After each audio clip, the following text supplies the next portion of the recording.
Sinubukan namin pero nauwi sa dead end. Binigyang diin ni kalihim ng Estado ng Amerika Marco Rubio na kinilala ng Estados Unidos ang kabiguan ng mga pagtatangkang makamit ang kapayapaan sa pagitan ng Rusya at Ukraine. Ayon kay Marco Rubio, ayaw na ng Estados Unidos mag-aksaya ng oras sa walang kabuluhang negosasyon, kaya basta na lang umaalis si Donald Trump.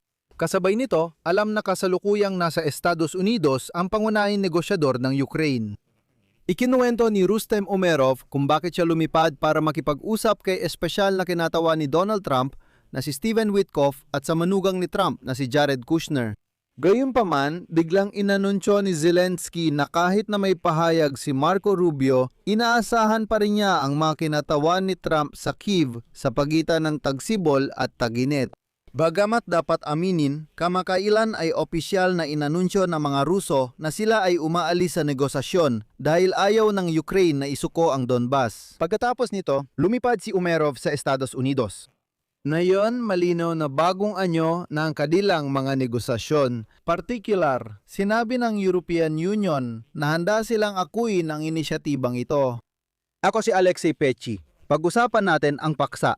Pero bago yon, mag-subscribe muna kayo sa channel. Mag-like kayo sa episode na ito at mag-iwan ng kahit anong komento sa ilalim ng video na ito. Lubos akong magpapasalamat sa inyo. Malaki ang naitutulong nito para mapalaganap ang content sa YouTube. Please subscribe din sa Telegram channel ko, Pechi News. Nasa video description ang link. Doon namin pinopost ang mga mainit na balita habang dumarating. Kaya inanunsyo ni Marco Rubio ng kagawaran ng Estado ng Amerika na tapos ng negosasyon sa Ukraine na ang Amerika ang namagitan. Narito ang sinabi ni Marco Rubio. Sinubukan naming maging tagapamagitan, ngunit wala pang positibong resulta dahil sa ilang dahilan. Handa pa rin kaming gumanap ng papel na ito kung magiging epektibo ito. Ayaw na ng Estados Unidos na mag-aksaya ng oras at lakas sa mga pagsisikap na hindi naman nagdudulot ng progreso. Handa ang administrasyon ni Trump na bumalik sa proseso ng negosasyon kung magbabago ang mga kalagayan. Gusto ko ring banggitin dito na dati sinabi rin ng tagapayo ng presidente ng Russian Federation na si Yuri Ushakov na wala nang saysay sa kasalukuyan ang panibagong round ng 3 panig na negosasyon sa pagitan ng Moscow, Washington at Kyiv tungkol sa Ukraine. Para sa pagunlad, kailangang i-withdraw ng Kyiv ang mga tropa nila sa Donbas. Sunod, babanggitin ko ang sinabi ni Ushakov. Naiintindihan ng lahat, pati mga negosyador ng Ukraine, na kailangan ng gumawa ng isang seryosong hakbang ang Kyiv. Pagkatapos nito, titigil muna ang mga aksyong militar at magbubukas ang pagkakataon para sa seryosong pantalakay ng mga pangmatagalang solusyon. Naiintindihan ito ng lahat, kaya ngayon, sa totoo lang, ang kumbinsihin ng isa't isa ay kadalasan ay pag-aaksaya ng oras dahil ang hakbang na ito ay inaasahan mula sa Kyiv, partikular kay Zelensky. Kahit anong iwas ng mga Ruso, aminado tayong Kremlin ang sumira sa negosasyon, dagdag pa ang tulong ni Donald Trump. Bagamat nag-alok ang Estados Unidos sa Kremlin ng isang mapagbigay na kasunduan na kinabibilangan ng pagtanggal ng mga sanksyon, kooperasyong pang-ekonomiya sa pagitan ng Estados Unidos at Rusya at maging ang posibleng pagkilala sa Crimea bilang bahagi ng Rusya. Tumanggi si Vladimir Putin na magbigay ng konsesyon sa teritoryo, iginiit niyang kontrolin ang buong Donbas, pati na ang mga lugar na hindi pa nasasakop ng kanyang hukbo at malamang hindi pa rin agad masasakop. Sa kabila ng maraming pagbisita ng mga negosyador mula Amerika sa Kremlin at ang pulang karpet na inilatag para kay Vladimir Putin sa Alaska, si Donald Trump na nangakong tatapusin ang digmaan sa loob ng 24 na oras. Nag-organisa si Donald Trump ng ilang pagpupulong sa pagitan ng Russia at Ukraine, ngunit wala itong nagbunga ng kapayapaan. Noong simula pa lang ng Abril, iniulat ng mga source ng Bloomberg na malapit sa Kremlin na si Vladimir Putin ay naghahanda na ipagpatuloy ang digmaan, 1 o 2 taon pa. Inutusan niya ang mga general ng General Staff ng Russia na maghanda para sa bagong opensiba. Umasa ang Estados Unidos na magkakaroon ng kasunduang pangkapayapaan sa Marso na dadalhin sa isang pambansang referendum at halalan sa Ukraine ayon sa hinihiling ng Kremlin. Bukod dito, minamadali ni Trump ang pag-aayos bago ang eleksyon sa US sa Nobyembre. Sa ganitong kalagayan, lumilitaw ang tanong, para saan ito kay Rustem Umerov? Si Umerov ay pumunta sa Miami. Paalala, ang kalihim ng Konseho ng Pambansang Seguridad at Depensa ng Ukraine na si Rustem Umerov ay bumisita sa US para makipagkita kina Steven Witkoff at Jared Kushner. At tulad ng lumabas, ang pangunahing paksa ng pag-uusap ay ang humanitaryong usapin, partikular ang pagbabalik ng mga bihag na Ukrainian na hawak ng Russia. Iyan ang ipinahayag sa publiko pero sa hindi pampublikong bahagi, doon nagiging interesante.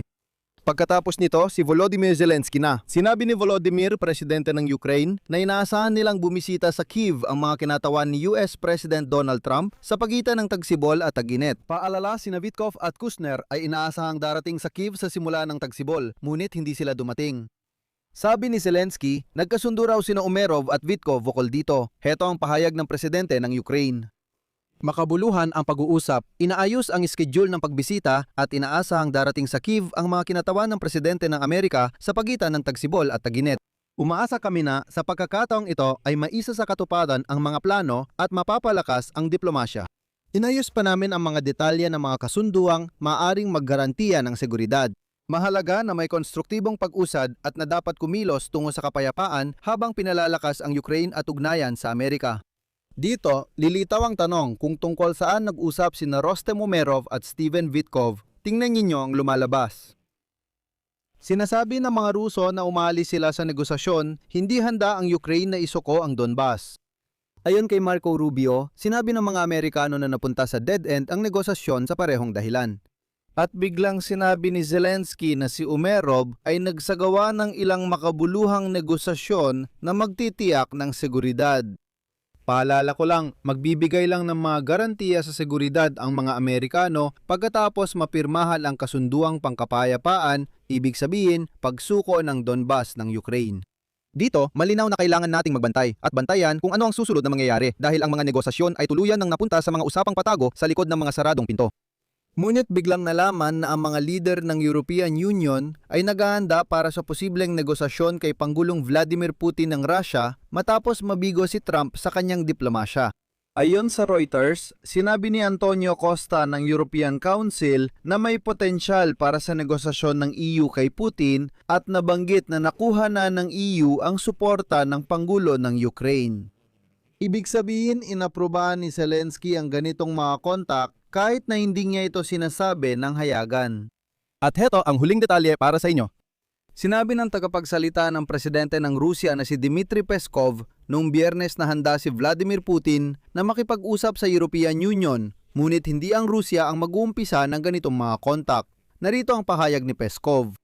Handa si Vladimir Putin makipag-usap sa lahat at paulit-ulit niya itong binanggit. Hindi Rusya ang nagsimula ng pagputol ng relasyon sa EU hanggang mawala ito. Ang nagsimula nito ay mismong ang Brussels at ilang kabisera sa Europa. Handa kaming sumulong sa aming dialogo kung gaano rin kahanda ang mga Europeo. Ngunit tulad ng paulit-ulit na sinabi ni Putin, matapos ang posisyon na kinuha ng mga Europeo, hindi na kami ang mag-uumpisa ng ganitong mga kontak. Sige, tinitingnan natin kung saan patutungo ang landas ng negosasyong ito.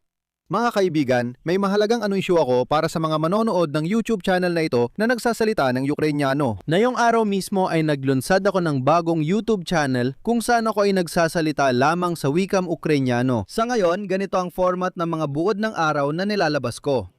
Sa pagtatapos ng bawat araw, magkakaroon ng isang episode sa wikang Nyano kung saan sabay nating binubuod ang mga nangyari sa araw na yon na nakatuon syempre sa mga usaping panloob ng Ukranya at sa geopolitika. Sa anumang paraan, naapektuhan nito ang mga proseso sa Ukranya. Kaya mga kaibigan, lalo na sa mga taga-Ukranya at nagsasalita ng Ukrainyano, hinihiling ko na bisitahin nyo ang link sa nakapin na komento papunta sa bago kong YouTube channel. Mag-subscribe, panurin ang unang episode at mag-iwan ng komento. Sa madaling salita, suportahan ang bagong YouTube channel para agad itong maranggo ng YouTube. Para mas marami pang manonood na nagsasalita ng Ukrainyano ang makapanood ng episodes namin. Dito ako maglalagay ng ellipsis, isulat ninyo ang inyong opinyon at mga konklusyon sa mga komento sa ilalim ng episode na ito. Mag-subscribe kayo sa YouTube channel na ito, pindutin ang kampanilya at huwag kalimutang mag-like. Kung gusto ninyong suportahan ang trabaho ng YouTube channel na ito, syempre, lubos akong magpapasalamat sa inyo dahil dito. Magagawa ninyo ito sa pamamagitan ng kahit anong donasyon gamit ang mga link at detalye sa description ng video na ito o sa QR code na makikita sa inyong mga screen. Yun lang po, ingatan ninyo ang inyong sarili. Paalam sa lahat.